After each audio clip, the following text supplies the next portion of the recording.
আজকে সকাল সকাল আমরা গিয়েছিলাম আমাদের খামার বাড়িতে রান্না করার জন্য কিছু লাকড়ি সংগ্রহ করতে।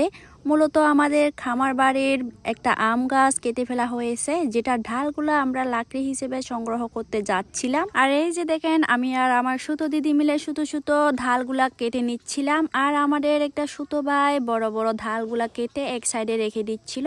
আর আমরা যেহেতু গ্রামে মাটি চুলায় রান্না করি, মাটি চুলায় রান্না করতে প্রচুর লাকড়ি প্রয়োজন হয়, তো গাছের ঢালগুলোকে আমরা লাকড়ি হিসেবে ব্যবহার করব বলে সংগ্রহ করে রাখতেছিলাম, যাতে বর্ষাকালে আমাদের লাকড়ির সমস্যা না হয়।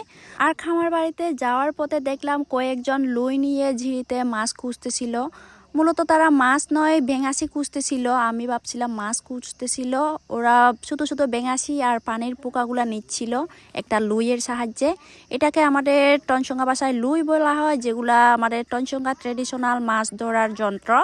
আর এই যে দেখেন, এলিসাকে হাত দিয়ে কুয়া থেকে পানি খাওয়ার চেষ্টা করতেছিল, আর এটা থেকে ওর বড় পিসি একটা পাতা ছিঁড়ে পানি খাওয়ার পাত্র বানিয়ে দিয়েছিল। আর এই সিস্টেমটা এলিসার খুবই পছন্দ হয়েছে। ও নিজে নিজে ট্রাই করতেছিল পানি খাওয়ার, কিন্তু বারবার ব্যর্থ হচ্ছিল। আর ওদেরকে ঝিরিতে মাছ ধরতে দেখে আমাদেরও খুবই মাছ ধরার ইচ্ছে হচ্ছিল।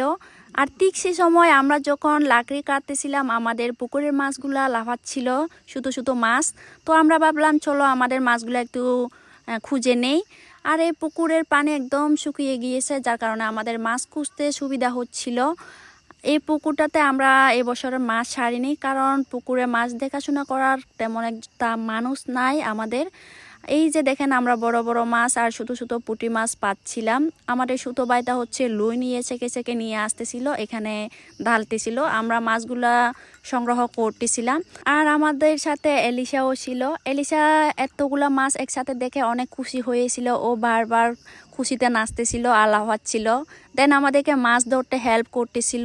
এদিকে সুতো ভাইটা একবার একবার করে ছেঁকে ছেঁকে নিয়ে আসতেছিল মাছগুলা, আর আমরা আস্তে আস্তে করে দেশকিতে নিচ্ছিলাম পাতিলের মধ্যে আর কি।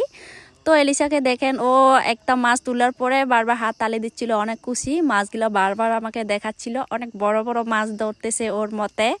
তো ওর এক্সাইটমেন্ট দেখে আমার খুবই ভালো লাগতেছিল। ও প্রথমবারের মতো এতগুলো মাছ নিজের হাতে ধরতেছে, ওর একটা খুবই এক্সাইটমেন্ট কাজ করতেছিল আর কি। তো আমরা পাতিলের অর্ধেক মাছ পাওয়ার পরে সোজা ঝিরিতে চলে গিয়েছিলাম, গোসল করব, সাথে মাছগুলোকে একটু ধুবো, এ কারণে আর কি মূলত। আর এদিকে এলিসাকে দেখেন, একটা কাঠি নিয়ে আস্তে আস্তে করে নামতেছিল পানিতে গোসল করবে বলে। এদিকে সুতো বাইটা লুই নিয়ে দৌড়ে আসতেছিল, কারণ এই লুই দিয়ে হচ্ছে আমরা মাছগুলো ধুবো। এই যে আমি হচ্ছে লুইয়ের উপর মাছগুলা ঢেলে দিয়েছি, দেন আস্তে আস্তে করে ধুচ্ছিলাম আর কি। আমরা মূলত ঝিরিতে বা পাহাড়ে এরকম করে মাছ সংগ্রহ করে থাকি।